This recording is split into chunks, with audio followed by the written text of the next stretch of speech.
Hey everyone, and welcome back. You know that feeling, right? The one where you're so stuck in your business, it feels like it's running you instead of the other way around. Oh, absolutely. Well, that's exactly what we're tackling today. We're doing a deep dive into this YouTube video I found.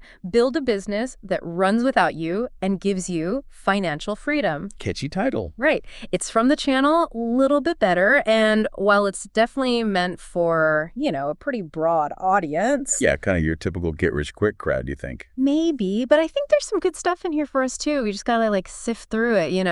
Anyway, we're gonna focus on the stuff that'll help us actually break free from that, like entrepreneurial hamster wheel. Sound good? I'm all for getting off the hamster wheel. Let's do it. Okay, so one of the things that really jumped out at me was how they debunk this myth Mm-hmm. that so many entrepreneurs fall for, myself included, honestly. It's that whole I could do this better myself mentality. Oh, I know exactly what you mean. Yeah. It's so tempting to think that just because you're skilled in your field, you're automatically equipped to run a business. Yes. Like, oh, I'm a great designer, or I make the best coffee in town. I could totally open my own shop. Right. But that, my friend, is a recipe for disaster. I It's like comparing, I don't know, baking a cake to running a whole bakery. Totally. And they actually make that exact comparison in the video, which I thought was funny. But seriously, it's not just about, knowing the technical stuff. There's so much more to it. So much more. And the video actually illustrates this point with this, almost tragic story about this engineer, right? Brilliant guy, quits his job to start his own tech firm. Oh, I think I remember that part. Total coding whiz, this guy. Yeah. But when it came to, the business side of things, managing clients, finances, building a team, Rio. it all went downhill pretty quickly. He just didn't have those business skills. It's a cautionary tale, for sure. Yeah, it makes you realize that passion and talent can only take you so far. You need that solid business foundation if you actually want to thrive. Absolutely.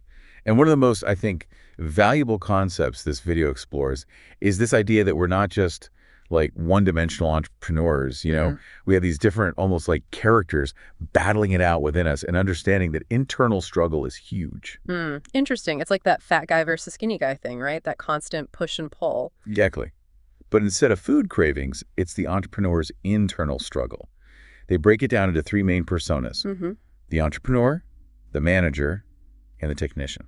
Okay, I'm intrigued. So who are these characters and how do they wreak havoc in our businesses? All right, picture this. The entrepreneur is the visionary, always buzzing with new ideas, big picture dreams. Ooh, I feel seen already. Right. They're the ones who get you excited about the possibilities. But they might not be so interested in the nitty-gritty of actually making it happen.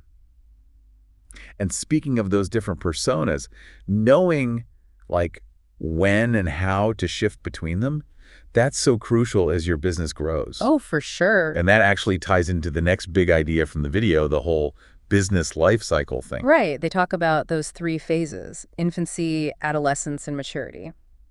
It's a little unnerving to think about, honestly, how easy it is to get stuck in those early stages. You pour your heart and soul into getting your business off the ground. Absolutely. You're working crazy hours, wearing all the hats. Exactly. And then, if you're not careful, you end up stuck in that infancy stage, feeling totally burnt out because you're still the bottleneck for everything. It's like you're constantly putting out fires instead of building something sustainable, Totally. And then you try to delegate, which is the whole point of adolescence, right? But then it just feels chaotic, like you're constantly reacting to stuff instead of being proactive. It's a tough phase, for sure. Yeah, and the video really highlights the importance of not getting stuck there. How do you actually reach that maturity stage where things are running smoothly, even without you there every step of the way? That's the dream, right? Right. And the video makes this kind of surprising connection. They bring up, of all things, McDonald's. McDonald's, okay, I'm intrigued, but also a little terrified. I know, right? Yeah. But hear me out. It's not about the burgers and fries. It's about the system they've created.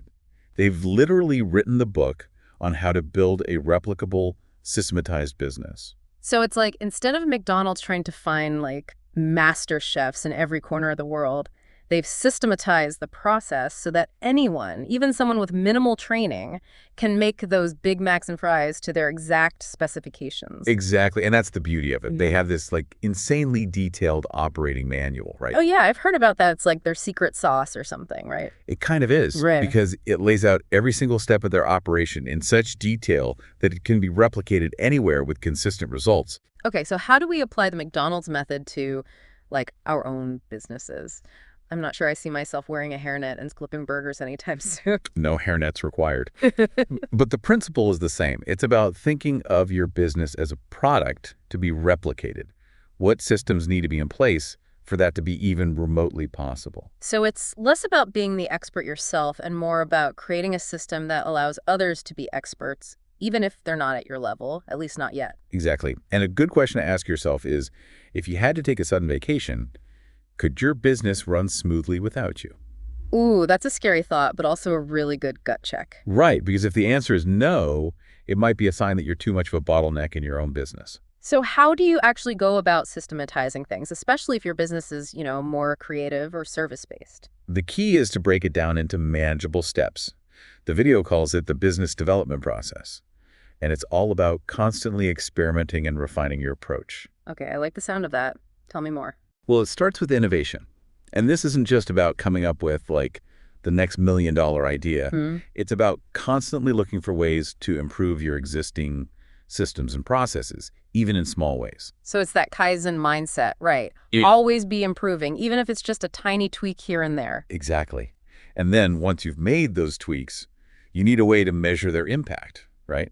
That's where quantification comes in. Data is your best friend here. So track everything. I like it. It's about being strategic and intentional, not just like flying by the seat of your pants. Exactly. Measure the results of those changes. Are they actually moving the needle in the right direction? Okay, so you've experimented, you've gathered the data. Now what? What's the final piece of the puzzle? And that's where orchestration comes in. This is where you take all those insights, all that data you gathered, and you turn it into a system. Okay, so like if that new customer greeting you were testing is actually leading to more sales? You make it the standard greeting. Exactly. You're basically like orchestrating how your business runs based on what you've learned from real-world data. It's like fine-tuning a machine, right?